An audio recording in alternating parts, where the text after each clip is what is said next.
आपका दोस्त अंकित वर्मा और मैं आपका स्वागत करता हूं हमारे YouTube चैनल आरजीबी क्लासेस में। तो फाइनली हम लोग जो है पढ़ने जा रहे हैं डोमेन कैसे फाइंड की जाती है, किसी भी फंक्शन की डोमेन को कैसे फाइंड किया जाता है वो आज हम लोग सीखेंगे। उससे पहले आप ये समझिए कि फंक्शन क्या होता है। ठीक है, फंक्शन क्या होता है।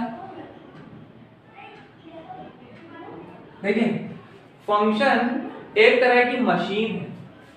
फंक्शन क्या है? एक तरह की मशीन है जिसमें करते हैं कुछ इनपुट डालते हैं और ये मशीन हमें कुछ आउटपुट देती है। ठीक है, हम इसमें कुछ इनपुट इंसर्ट करेंगे और वो मशीन उसको प्रोसेसिंग करेगी। प्रोसेस करने के बाद हमको कुछ आउटपुट दे देगी, उसको हम लोग बोलते हैं फंक्शन। ठीक है, तो function is just like a machine. ठीक, जैसे फॉर एग्जांपल आटा चक्की होती है। आटा चक्की में क्या होता है कि हम लोग क्या करते हैं, गेहूं को जो है डालते हैं चक्की के अंदर और फिर हमको दूसरे साइड से क्या होता है, आटा प्राप्त हो जाता है। तो जो मशीन है, जो चक्की वाली मशीन है आटा चक्की वाली, उसको हम लोग क्या बोलेंगे, वो भी क्या है, फंक्शन है। ठीक उसी तरह से ये फंक्शन क्या होता है, मैथ्स में फंक्शन इज अ मशीन जिसमें हम लोग कुछ इनपुट इंसर्ट करते हैं और हमको कुछ आउटपुट प्राप्त हो जाता है। फॉर एग्जाम्पल के तौर पे हम लोग ले सकते हैं जस्ट लाइक एक कोई फंक्शन है f(x) बराबर 3x। ठीक है, f(x) बराबर 3x। तो देखिए क्या हो जाएगा कि ये मान लीजिए ये कोई फंक्शन है 3x। ठीक है, इसमें हम लोग मान लीजिए कोई इनपुट डाल रहे हैं, जैसे मान लीजिए 1। ठीक है, तो जैसे ही इसके अंदर 1 इंसर्ट करेंगे, x is equal to 1 insert करेंगे, तो हमें आउटपुट क्या मिलेगा, 3 इंटू x की जगह कितना हो जाएगा 1, 3 1 जा 3। तो हमने इनपुट लिया 1 और आउटपुट हमारे कितना आया, 3 आया। ठीक है, तो ये फंक्शन क्या करता है, एक तरह की मशीन होती है जिसमें हम लोग कुछ इनपुट डालते हैं तो वो कुछ प्रोसेसिंग करके अपना आउटपुट दे दे, इसको हम लोग क्या बोलते हैं, फंक्शन। ठीक है, जैसे फॉर एग्जांपल एक और कोई दूसरा ले लीजिए, कोई और इनपुट डालते हैं, जैसे फॉर एग्जांपल हम लोग डाल रहे हैं x is equal to -5। x is equal to -5, x is equal to -5 जैसे ही पुट करेंगे तो फंक्शन 3 इंटू 3x है ना, x की जगह -5 रखेंगे, मल्टीप्लाई करेगा, 3 टाइम्स मल्टीप्लाई होकर आ जाएगा 5 3 जा 15 और ये हमारा क्या हो जाएगा, आंसर आया -15। ठीक है, आउटपुट हमको कितना मिला, -15। हमने इनपुट कितना डाला था, -5। तो जब भी हम किसी फंक्शन के अंदर कोई इनपुट डालते हैं और कुछ हमको आउटपुट मिल जाता है तो उसको हम लोग क्या बोलते हैं, फंक्शन। ठीक है, तो फंक्शन हम लोग समझ चुके हैं। चलिए आइए हम लोग समझते हैं डोमेन। ठीक है, डोमेन को समझने के लिए फिर से एक बार जरा फंक्शन को देख लेते हैं अच्छे से। अभी तक हम लोगों ने फिर देखा था कि मान लीजिए यहाँ पर कोई मशीन यानी कोई फंक्शन, ठीक है, और यहाँ पे हम लोग क्या कर रहे हैं, इनपुट डाल रहे हैं और हमको यहाँ से क्या हो रहा है, आउटपुट मिल रहा है। ठीक है, मान लीजिए कि एक कोई फंक्शन लिया हमने f(x) बराबर 2/x, ये कोई फंक्शन ले लिया। ठीक, तो अब देखिए जरा ध्यान से क्या होगा, ये 2/x फंक्शन है, इसमें मान लीजिए आप कोई इनपुट डालते हैं 3। ठीक है, तो क्या हो जाएगा, x की जगह पर x इज इक्वल टू 3 हमने इनपुट लिया, तो जहां जहां x है वहां वहां 3 लिख दीजिए, तो हो जाएगा 2/3, ये हमारा आउटपुट हो गया। ठीक है, अब जैसे मान लीजिए हमने अब की बार इनपुट चेंज कर दिया, x बराबर मान लीजिए आपने ले लिया पाई, तो जहां जहां x है फंक्शन में क्या करेगा, वहां वहां कितना लिख देंगे, पाई लिख देंगे, तो अब की हमारा जो आउटपुट मिलेगा वो होगा 2/पाई। ठीक है, तो देखिए हम लोग इनपुट डालते जा रहे हैं और अलग अलग तरह से हमको आउटपुट मिल रहा है। जिस तरह से चक्की में गेहूं डालेंगे तो गेहूं का आटा, बाजरा डालेंगे तो बाजरे का आटा, ठीक है, मक्का डालेंगे तो मक्के का आटा निकल आएगा। बात समझ गए कि नहीं? वैसे ही यहाँ पर क्या है कि अलग अलग इनपुट डालने पर अलग अलग आउटपुट हमको मिल रहे हैं। तो जैसे मान लीजिए x बराबर हमने लिख दिया 0। ठीक है, तो ये क्या करेगा, इसको प्रोसेस करेगा, ये हो जाएगा 2/x। ठीक है, तो जैसे ही हमने इनपुट में x डाला तो यहाँ पर जरा देखिए फंक्शन में 2/0 हो गया। अब 2/0 इज अनडिफाइंड फंक्शन। जब भी किसी नंबर में 0 से भाग करते हैं वो फंक्शन अनडिफाइंड हो जाता है, यानी उस फंक्शन की वैल्यू हम लोग निकाल नहीं सकते। तो यहाँ पर देखिए 2/0 आ गया, ये फंक्शन हो गया अनडिफाइंड, इसकी वैल्यू पता नहीं होती, क्वेश्चन मार्क लगा देंगे, तो ये फंक्शन डिफाइंड नहीं। तो कह रहे हैं कि कभी कभी इनपुट डालते हैं तो यहाँ पर कुछ हमको फिक्स आउटपुट मिल जाता है, लेकिन कभी कभी हम लोग इनपुट डालते हैं और ये फंक्शन अनडिफाइंड हो जाता है। फॉर एग्जांपल जैसे कि आटा चक्की है, आटे चक्की में हम लोग क्या करें, गेहूं डाला तो गेहूं का आटा, बस समझे, बाजरा डाला तो बाजरे का आटा। अब उसमें तुम मोबाइल फोन डाल दो तो मोबाइल फोन का आटा निकल है, बात समझे कि नहीं, ऐसे थोड़ी नहीं होगा। उसमें प्लास्टिक डाल दो तो प्लास्टिक का आटा, वो फंक्शन अनडिफाइंड हो जाएगा, बात समझे। वो जो मशीन बनी थी वो क्या था, अनाज को पीसने के लिए वर्क कर रही थी, अनाज को पीसने का वर्क कर रही थी, तो अनाज आप लोग प्लास्टिक डाले, प्लास्टिक को अनाज थोड़ी नहीं, तो वो फंक्शन अनडिफाइंड हो जाएगा, ठीक है, वहां पर उसका आटा नहीं निकलने वाला है, ठीक है। वो ऐसे ही यहाँ पर ये कि अब मान लीजिए कुछ इनपुट हमने अलग पुटअप किया और यहाँ पर क्या हो गया 0, मतलब कुछ ऐसा फंक्शन में वैल्यू आउटपुट निकल के आए जिससे फंक्शन अनडिफाइंड हो गया। तो कभी कभी फिक्स वैल्यू निकलती, मतलब अगर हम लोग फंक्शन यानी कि जो मशीन है जिस काम के लिए बनी है उससे रिलेटेड आपको इनपुट डालेंगे तो हमको फिक्स आउटपुट मिलेगा, अदरवाइज फंक्शन अनडिफाइंड हो जाएगा, जैसे यहाँ पे फंक्शन अनडिफाइंड हो गया, ठीक है। तो अब देखिए डोमेन क्या होता है, यहीं से देखिए डोमेन क्या होता है। कहने का मतलब है फंक्शन में, किसी फंक्शन में इनपुट के तौर पर लिए गए वो सभी वैल्यूज को डोमेन कहते हैं जिसमें हमको फिक्स आउटपुट मिले, ठीक है। लेकिन जब कोई ऐसी वैल्यू रख दे जिसमें फंक्शन अनडिफाइंड हो जाए वो डोमेन का पार्ट नहीं होगा। यानी डोमेन एक तरह का इनपुट है, किसी भी मशीन में जो हम लोग इनपुट डाल रहे हैं वो क्या हो जाएगा, डोमेन हो जाएगा, बट एक शर्त है, क्या शर्त है कि फंक्शन अनडिफाइंड नहीं होना चाहिए। इनपुट डालने पर अगर फंक्शन अनडिफाइंड नहीं है तो वो सारे इनपुट हमारे डोमेन कहलाएंगे, ठीक है। तो आई होप आप लोगों को डोमेन के बारे में समझ में आ गया होगा।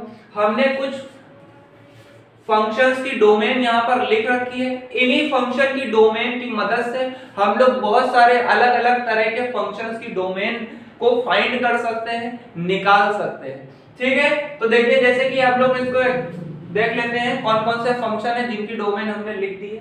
जैसे पहला फंक्शन है 1/x, 1/x की जो डोमेन है x is not equal to 1। अब इसका क्या मतलब है, कहने का मतलब ये है कि अगर 1 यानी x अगर डिनोमिनेटर में आ जाए, अगर x डिनोमिनेटर में आ जाए तो वहां पर उस फंक्शन की जो वैल्यू होगी वहां वो वैल्यू होगी x is not equal to 0। इसका मतलब ये है कि ऑल रियल नंबर में हम लोग 0 को हटा देंगे, यानी ऑल रियल वैल्यू में 0 को खाली घटा देंगे और ये हमारी डोमेन हो जाएगी, ये हमारी क्या हो जाएगी, डोमेन, ठीक है।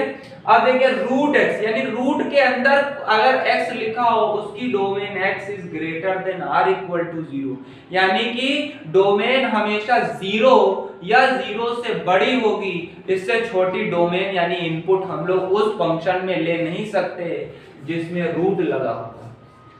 आई थिंक आप लोगों को मतलब समझ में आ रहा हो, ठीक है। नेक्स्ट देखिए log a बेस b, ये बहुत खास है कि log a बेस b का मतलब ये होता है कि बेस में a है और नंबर में b है। अब इसमें दोनों में एक चीज याद रखिएगा कि log का जो बेस और नंबर होता है इसकी वैल्यू कभी भी निगेटिव नहीं होनी चाहिए, हमेशा 0 से बड़ी। और एक चीज याद रखिएगा कि जो बेस है उसकी वैल्यू 1 भी नहीं होनी चाहिए, ठीक है, बात समझे। तो a is greater than 0, b is greater than 0 और a is not equal to 1। इसकी सहायता से हम लोग log के जितने भी फंक्शंस हैं उनकी डोमेन निकाल सकते हैं। नेक्स्ट देखिए sec x और tan x, sec x tan x की डोमेन सेम होती है और क्या लिखी है, x is not equal to 2n + 1 π/2। कहने का मतलब ये है कि 2n + 1 π/2 को छोड़कर बाकी सभी रियल वैल्यूज यानी वास्तविक संख्याओं को हम डोमेन के तौर पर ले सकते हैं, किस फंक्शन में, sec x और tan x के फंक्शन में।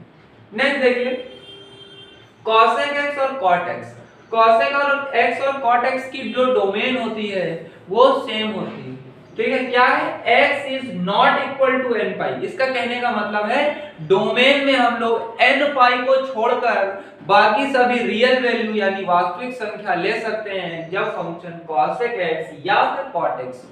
ठीक, नेक्स्ट देखिए sin इनवर्स x और cos इनवर्स x दोनों की जो डोमेन होती है वो सेम होती है और कितनी होती है -1 से 1 के बीच में। कहने का मतलब है जो sin इनवर्स x है और cos इनवर्स x है उनकी जो डोमेन है वो हमेशा -1 से 1 के बीच में होगी।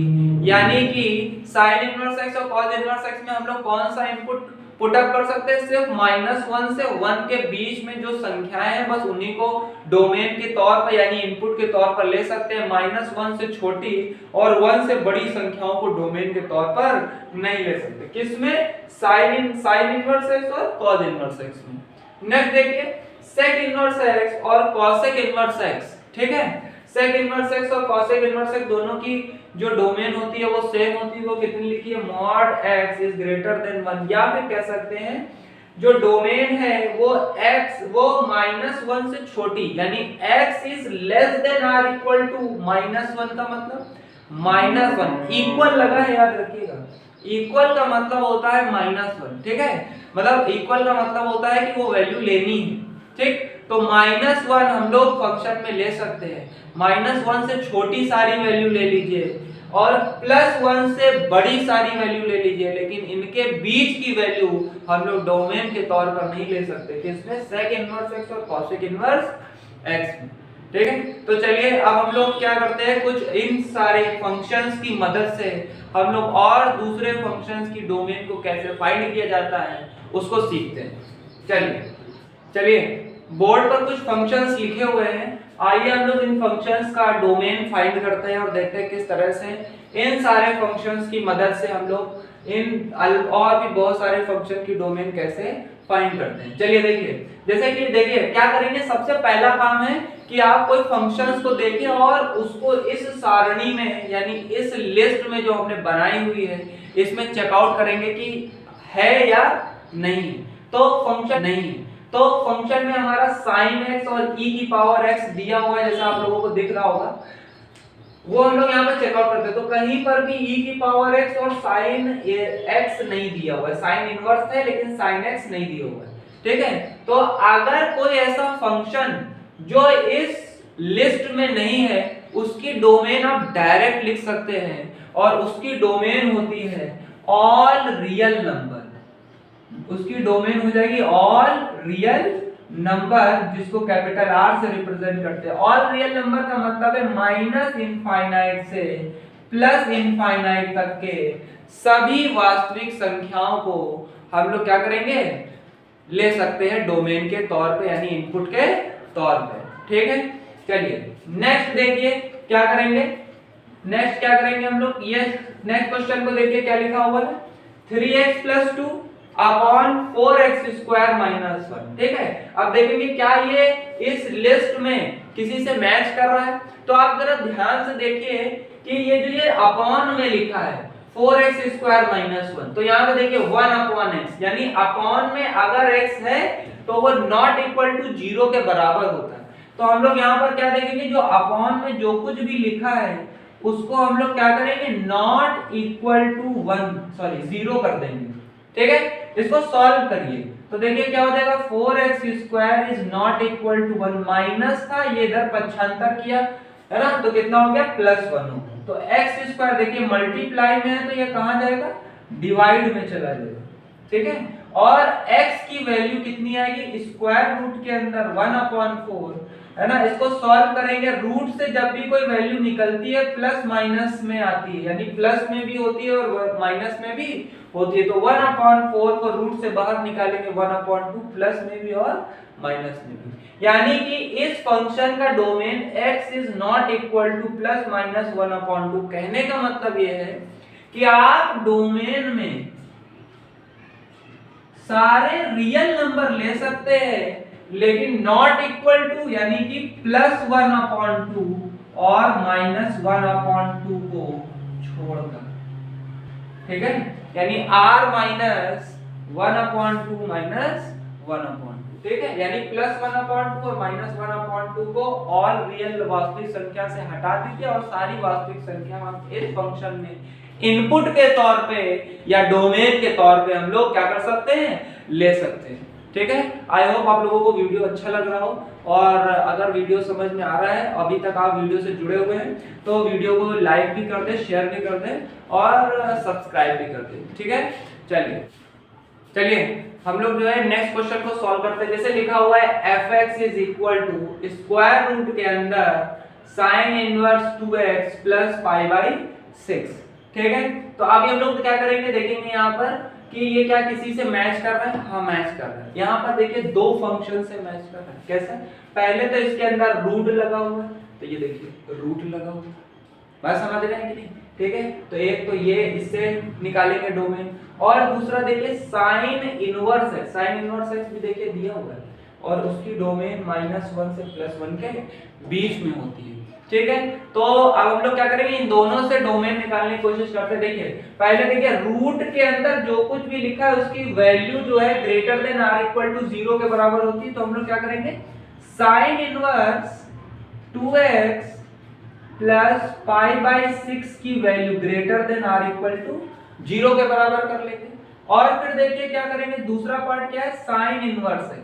तो देखिए साइन इनवर्स x में क्या होता है, जो x होता है, x की वैल्यू, x मतलब 2x, यहां पर देखिए x की जगह कितना है 2x, यानी 2x is less than or equal to -1 is greater than or equal to 1, इसके बराबर होगी। हम इन दोनों से डोमेन निकालेंगे। देखिए इसको क्या करेंगे, पहले इसको पक्षांतर कर दीजिए, तो यहां पर बचेगा sine inverse 2x is greater then, ये प्लस का इधर आएगा तो हो जाएगा माइनस का π/6। ठीक है, फिर देखिए क्या हो जाएगा, इनवर्स को इधर ले जाएंगे तो वो साइन इनवर्स इधर जाएगा तो साइन बन जाएगा, साइन ऑफ -π/6। और आप लोगों को याद होगा कि साइन के अंदर जब भी माइनस होता है वो कहां जाता है, बाहर आ जाता है, तो ये माइनस बाहर आ जाएगा, तो ये हो जाएगा sin π/6। ठीक है, sin π/6 की वैल्यू जो होती है वो 1/2 होती है, π/6 का वैल्यू होता है 60, यानी sin 60 1/2, वैल्यू पुट अप कर देते हैं, और यहाँ पर 2 मल्टीप्लाई में है तो कहां आ जाएगा, डिवाइड में, तो ये हो जाएगा माइनस का 1/4। तो यहां से x की वैल्यू, यानी इस फंक्शन से x की वैल्यू निकली greater than or equal to -1/4, equal लगा है, इसका मतलब हम लोग 1/4 वैल्यू ले सकते हैं और उससे ज्यादा इनफाइनाइट तक सारी वैल्यू ले सकते हैं। यहां पर देखिए क्या होगा, यहां पर इस फंक्शन में हम लोग क्या करेंगे, 2 से डिवाइड, 2 से सब में डिवाइड कर देंगे, तो हो जाएगा -1/2 greater than or equal to 2x/2 greater than or equal to 1/2।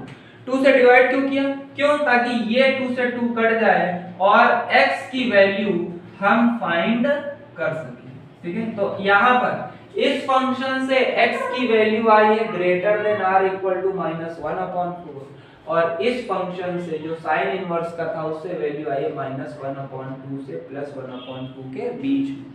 ठीक है, बात समझिए। अब डोमेन को निकालने का तरीका क्या होता है, सबसे पहले हम लोग क्या करते हैं, एक नंबर लाइन खींचेंगे, और नंबर लाइन खींचने के बाद ठीक है हम लोग क्या करेंगे, ये जो आंसर x के जो आंसर आए हैं इनको नंबर लाइन पे पुट अप करेंगे। नंबर लाइन पे जो पहले होता है उसको पहले लिखेंगे और जो बाद में होता है उसको बाद में लिखेंगे। ठीक है, तो देखिए यहाँ पर 3 नंबर है, एक -1/4, -1/2 और 1/2। इसमें सबसे पहले जो है -1/2 पहले रहेगा, फिर हो जाएगा -1/4 और फिर हो जाएगा 1/2। एक चीज देखिए, पहले इसको देख लेते हैं। देखिए जब भी इस तरह से लिखा हो, x जो है -1/2 से 1/2 के बीच में है, देखिए इक्वल है, जब कभी भी इक्वल लगे तो आप डॉट लगाइए, डार्क वाला। ठीक है, और अगर इक्वल नहीं लगा, ग्रेटर और लेस है, तो इसका मतलब हम लोग इस तरह से सर्कल बना देते हैं वहां पे। ठीक है, बात समझे। तो हम लोग क्या करेंगे, डॉट बनाएंगे और इनके बीच में x है, यानी कि x की वैल्यू इन दोनों के बीच हम ले सकते हैं कोई भी, -1/2 से +1/2 के बीच की कोई भी वैल्यू हम लोग ले सकते हैं। ये हो गया, इसको हमने जो है नंबर लाइन पे डिनोट कर दिया। अब इसको देखते हैं, इसको कैसे इंडिकेट करेंगे। ये कह रहा है कि 1/4, अब देखिए इसमें भी इक्वल लगा तो डॉट लगा देंगे, डॉट ग्रेटर का मतलब होता है, ग्रेटर का मतलब होता है कहां तक जाएगा, इनफाइनाइट, ये इनफाइनाइट तक जाएगा। तो जब भी इस तरह से देखिए किसी भी फंक्शन में दो फंक्शन अलग-अलग निकल है, 3 निकल है, 4 निकल है, 10 निकल है, उनको नंबर लाइन पे उनको सॉल्व करिए, x की वैल्यू निकालिए और नंबर लाइन पे पुट अप कर दीजिए। आप जैसे कि मान लीजिए दो फंक्शन है तो दोनों में कॉमन पार्ट देखिए कौन कौन सा आ रहा है, ठीक है। तो दोनों में कॉमन पार्ट यहां से लेके यहां तक आ रहा है, यानी -1/4 से 1/2 के बीच का पार्ट जो है वो दोनों ही फंक्शन में कॉमन आ रहा है, तो यही हमारा डोमेन हो जाएगा।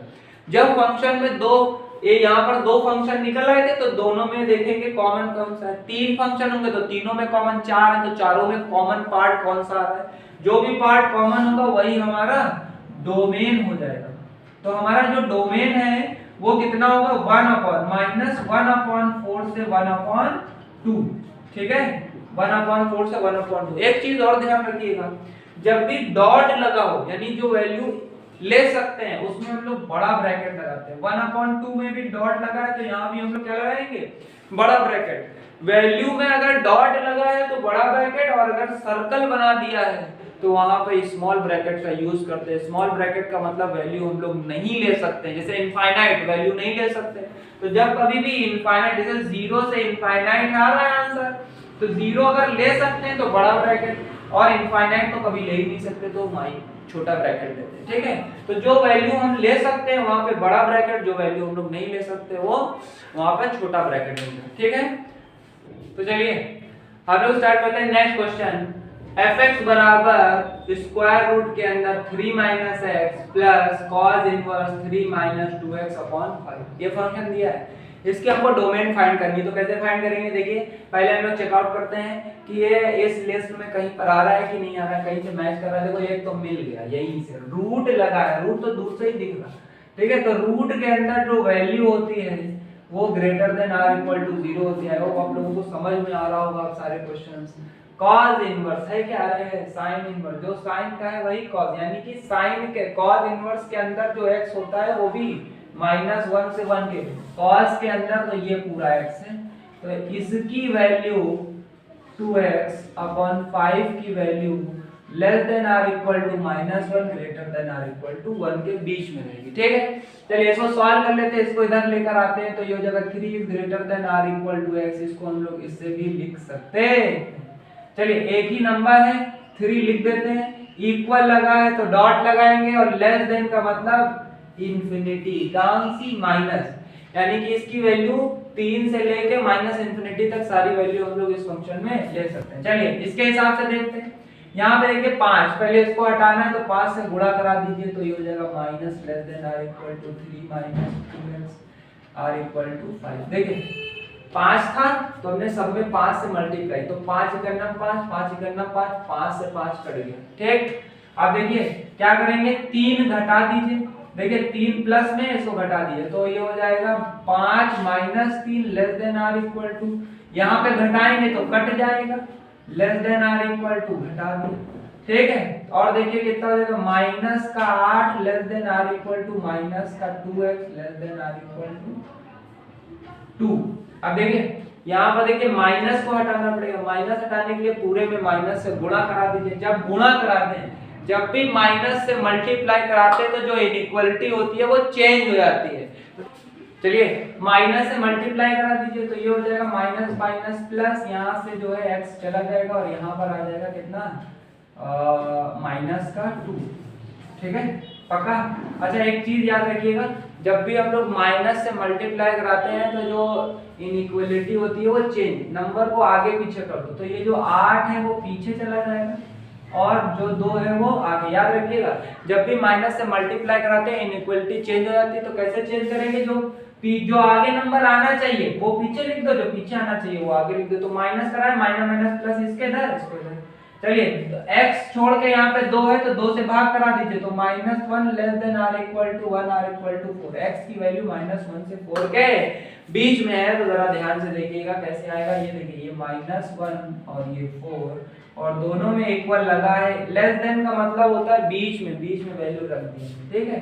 तो चलिए हम लोग क्या करते हैं, एक बार सारी वैल्यू को क्या कर लेते हैं, पुट अप कर लेते हैं, ये यहाँ से ये। चलिए क्या हो जाएगा, तो सबसे पहले -1 फिर 3 और फिर 4।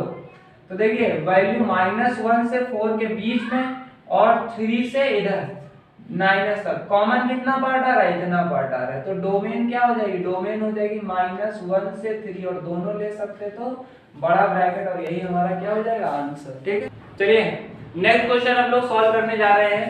fx बराबर लिखा है रूट के अंदर log बेस में है 10 5x - x² अपॉन 4, ये वैल्यू दी गई। तो हम लोग पहले चेकआउट करते हैं किससे मिल रहा है। तो सबसे पहला तो रूट लगा है, तो हमें मालूम है रूट x के अंदर x is greater than or equal to 0, यानी कि रूट के अंदर जो कुछ भी लिखा है उसको 0 के बराबर करेंगे। और log है, log में क्या बताया गया, बेस जो है वो पॉजिटिव, देखिए बेस तो पॉजिटिव है पहले से 10 है, तो इसको तो लेंगे नहीं। लेकिन उसके बाद आते हैं नंबर, नंबर भी कैसा होना चाहिए, पॉजिटिव, यानी कि log के अंदर जो ये नंबर दिया गया 5x - x² अपॉन 4, ये कैसा होना चाहिए, पॉजिटिव होना चाहिए। ठीक है, तो हम यहाँ पर भी दो फंक्शंस मिल रहे हैं, तो दोनों को अलग अलग लिख लेते हैं। तो सबसे पहला क्या है, रूट के अंदर जो कुछ भी लिखा है 5x - x² अपॉन 4, ठीक है, रूट के अंदर जो कुछ भी लिखा है उसको किसके इक्वल कर दो, greater than or equal to 0 के बराबर। और log में जो नंबर है वो कैसा होता है, वो हमेशा कैसा होता है, पॉजिटिव। तो अब हम इन दोनों से, ठीक है, अब यहाँ पर भी दो फंक्शन आ गए, दोनों फंक्शंस को क्या करते हैं, सॉल्व करते हैं। ठीक है, और x की वैल्यू फाइंड करते हैं। देखिए क्या करेंगे, ये सारे के सारे क्वेश्चन आईआईटी जेईई में पूछे जा चुके हैं। ठीक है, प्रीवियस ईयर के अभी तक वीडियो में हम लोगों ने जितने भी क्वेश्चन सॉल्व किए सब आईआईटी जेईई के प्रीवियस ईयर के क्वेश्चन थे, सब आ चुके हैं। आप लोग कभी अनसॉल्व देखेंगे तो उसमें आपको मिल जाएंगे। और अगर ये क्वेश्चन आपको समझ में आ रहे हैं तो बहुत ही अच्छी बात है, आईआईटी जेईई में ऐसे ही कंटेंट, ऐसे प्रकार के सवाल पूछे जाते हैं। तो चलिए इसको सॉल्व करते हैं। देखिए लॉग हटाने का तरीका क्या होता है, लॉग में जो बेस होता है, बेस की पावर बनता है ये बाहर वाला नंबर, तो यानी कि क्या हो जाएगा, greater than or equal to, ऐसे ही लगाया, बेस की पावर बनेगा 0, यानी कि 10 की पावर 0 लिख देंगे, और इक्वल में आता है ये नंबर, यानी कि लॉग का जो नंबर है वो इक्वल में लिखेंगे 5x - x² अपॉन 4, ये तरीका होता है। ठीक है, log को हटाने का तरीका क्या होता है, एक बार आप ऐसे ही देख लीजिए, जैसे कि मान लीजिए लिखा हुआ है log a base b is equal to 5, ऐसे लिखा हुआ है, ये एक इक्वेशन है। जब तक log हटेगा नहीं हम इस इक्वेशन को सॉल्व नहीं कर सकते। और log को हटाने का एकमात्र तरीका होता है बेस की पावर इसको बना दीजिए, तो यानी कि बेस की पावर बन जाएगा ये, और इक्वल में लगा देंगे ये, ठीक है, इक्वल में लिख देंगे log का नंबर, वही हमने किया, बेस की पावर बना दी है और इक्वल में कर दिया ये नंबर। ठीक है, तो अब ये क्या हो जाएगा, इस तरह से सॉल्व हो जाएगा। अब देखिए यहाँ पर क्या हो जाएगा कि 5x - x² upon 4 greater than or equal to 1, 10 की पावर 0, किसी भी नंबर की पावर 0 की वैल्यू 1 होती है, ये इधर चला जाएगा तो हो जाएगा 5x - x² greater than or equal to 4 1 4। अभी हमें क्या करना पड़ेगा, सारे फंक्शन x² माइनस में आ गया है, क्वाड्रेटिक इक्वेशन में हम लोग पढ़ चुके हैं कि x² कभी निगेटिव नहीं होना चाहिए, अगर है तो इसको इधर उठा के लाइए। ठीक है, तो अगर हम लोग इसको इधर उठाकर लाएंगे तो क्या हो जाएगा, x² माइनस का 5, दोनों के साइन चेंज, माइनस का था प्लस हो गया, प्लस का था माइनस, ये ऐसे ही रहेगा, प्लस का 4 और less than or equal to, ये साइन चेंज हो जाएगा। जब हम इसको इधर उठा के लाएंगे तो चोंच इधर की तरफ है ना, इक्वेशन की तरफ, तो हमने चोंच को इक्वेशन की तरफ ही रखा। ठीक है, पक्का। इस क्वाड्रेटिक इक्वेशन को सॉल्व कर लीजिए, क्वाड्रेटिक इक्वेशन को सॉल्व करेंगे तो यहाँ पर वैल्यू आएगी 4 1 4, क्वाड्रेटिक इक्वेशन आई थिंक आप लोगों को सॉल्व करना आता होगा, 4 1 4, और ये हो जाएगा, यहाँ पे आएगा 4 और यहाँ पे आएगा x के साथ 1 less than or equal to 0, दोनों में माइनस लगेंगे। ठीक है, तो x की देखिए याद रखिएगा, less than or equal to 0 आ रहा है ना, ये देखिए लेस देन का मतलब क्या होता है, वैल्यू जो है सबसे छोटे और बड़े के बीच में है। ठीक है, x जो है वो छोटे से बड़े के बीच, जब भी कभी less than or equal to लगाओ छोटे से बड़े के बीच में वैल्यू रहती है x की, तो हम लोग यहाँ से x is less than or equal to greater than, अब देखिए इसमें सबसे छोटा कौन है, यहाँ से वैल्यू निकलेगी 1 और यहाँ से निकलेगी 4, तो छोटी वैल्यू है यहाँ पर 1 और बड़ी वैल्यू कितनी है 4, छोटी पहले बड़ी बाद में निकालने का तरीका सीख लीजिए, ये बहुत काम आएगा आपको। ठीक है। नेक्स्ट इसको सॉल्व करते हैं, इसको यहाँ पे मल्टीप्लाई करते हैं, डिवाइड में है 4 से मल्टीप्लाई कर देंगे, 4x minus X square is greater than or equal to 0, है ना। 5x इज ग्रेटर देन जो होता है वो x स्क्वायर है, x से x कट गया यानी x इज लेस देन 5, ठीक है। यहां से x इज लेस देन 5। चलिए हम लोग क्या करते हैं, नंबर लाइन ड्रॉ कर लेते हैं। नंबर लाइन पे हमारे x की 3 वैल्यू, एक 5 आई है, एक 4 आई है और एक 1। तो देखिए यहाँ पे आएगा 1, फिर उसके बाद 4 आता है, फिर उसके बाद लाइन से नंबर लाइन में जो वैल्यू पहले आती है उसको पहले लिख दीजिए, जो बाद में आती है उसको बाद में। तो 1 पहले आता है, फिर 4 बाद में आता है, 5 उसके भी बाद में आता है। नेक्स्ट देखिए क्या होगा, वैल्यू। देखिए इसका कहने का मतलब है x की वैल्यू 1 से 1 के बीच में इक्वल लगा है तो डॉट लगेगा। तो ये देखिए हमने इस तरह से क्या कर लिया, डॉट लगा दिया, है ना। x की वैल्यू 1 से 4 के बीच में, और ये क्या कह रहे हैं, x की वैल्यू 5 से छोटी। अब देखिए 5 में इक्वल नहीं लगा है, इक्वल नहीं लगा, इसका मतलब हम लोग 5 वैल्यू ले नहीं सकते हैं, वैल्यू नहीं ले सकते। जिसमें वैल्यू नहीं ले सकते उसको लिखते हैं इस तरह से, सर्कल बना देते हैं। और लेस देन का मतलब 5 से छोटी कहां तक जा रही है, तो वैल्यू जा रही है माइनस इनफाइनाइट। छोटे का मतलब माइनस इनफाइनाइट, और अगर ग्रेटर लगा होता तो प्लस इनफाइनाइट। तो यहाँ पर वैल्यू जो है वो 5 से छोटी यानी माइनस इनफाइनाइट की तरफ जा रही है। अब देखिए इसमें क्या है कि हम लोग क्या करते हैं, जब भी दो फंक्शन हो तो दोनों में कॉमन पार्ट हमारा देखिए ये पार्ट दोनों में है, ठीक है, ऊपर भी है और नीचे भी है। तो हमारा जो डोमेन होगा वो हम लोग क्या लिखेंगे, डोमेन इज इक्वल टू 1, 4, 1 से 4। अब एक ले सकते हैं, हाँ भाई डॉट लगा है तो बड़ा ब्रैकेट, और यहाँ 4 में भी डॉट लगा है तो बड़ा ब्रैकेट। तो ये हमारा क्या हो गया, आंसर हो गया। इस तरह से हम लोग क्या कर सकते हैं, इस क्वेश्चन को किसी भी फंक्शन की डोमेन हम लोग फाइंड कर सकते हैं।